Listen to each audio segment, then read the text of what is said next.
Standard 10 subject Hindi. Good morning children. आज हम एकांकी संचय का चैप्टर 4 सूखी डाली, जिसके एकांकीकार हैं उपेंद्र आस्क। पात्र परिचय। दादा मूलराज हैं। करमचंद मूलराज का बेटा है। परेश दादा मूलराज का छोटा पोता है। भासी मल्लू करमचंद के बेटे हैं। बड़ी भाभी मछली भाभी छोटी भाभी दादा मूलराज की बहुएं हैं। छोटी भाभी छोटी बहू बेला की सास है। इंदु दादा मूलराज की पोती है जो प्राइमरी तक पढ़ी है। वह छोटी भाभी की बेटी है।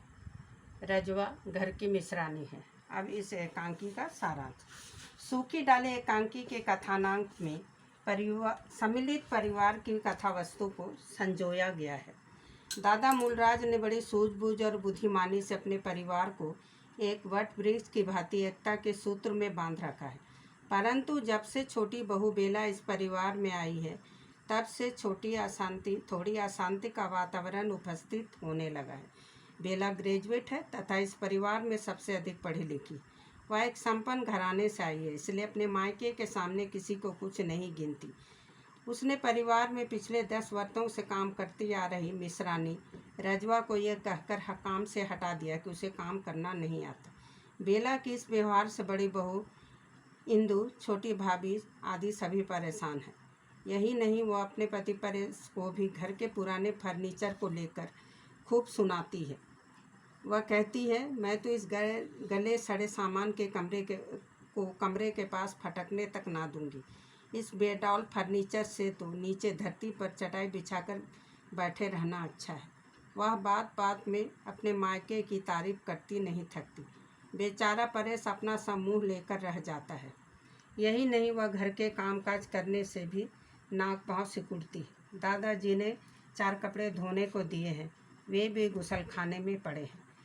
करमचंद दादाजी से यह बताता है कि उसे आशंका है कि परेश परिवार से अलग ना हो जाए, क्योंकि उसकी पत्नी बेला को घर की कोई वस्तु पसंद नहीं आती तथा उसके मन में अपने मायके को लेकर दर्प की भावना बहुत अधिक है।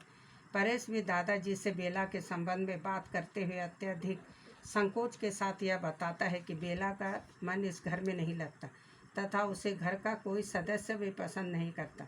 सब उसकी निंदा करते हैं। बात यह है कि वह आज़ादी चाहती है, अपनी पृथक गृहस्थी चाहती है। यदि बाग वाला मकान उसे मिल जाए तो वह सुख शांति से रहे।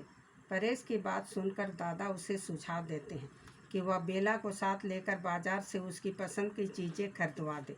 वे यह भी कहते हैं कि वे घर में सबको समझा दें, कोई भी बेला का अपमान नहीं करेगा।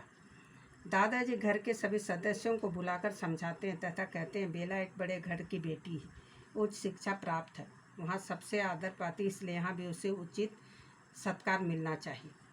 वे कहते हैं कि यदि मैंने सुन लिया किसी ने उसकी हंसी उड़ाई है, किसी ने बहू का निरादर किया है, तो इस घर से मेरा नाता सदा के लिए टूट जाएगा। इसके बाद परिवार के सभी सदस्यों को व्यवहार इस हद तक बदल गया कि बेला को ज़रूरत से ज़्यादा सम्मान देने लगे, जिसके कारण बेला स्वयं को उपेक्षित से महसूस करने लगी।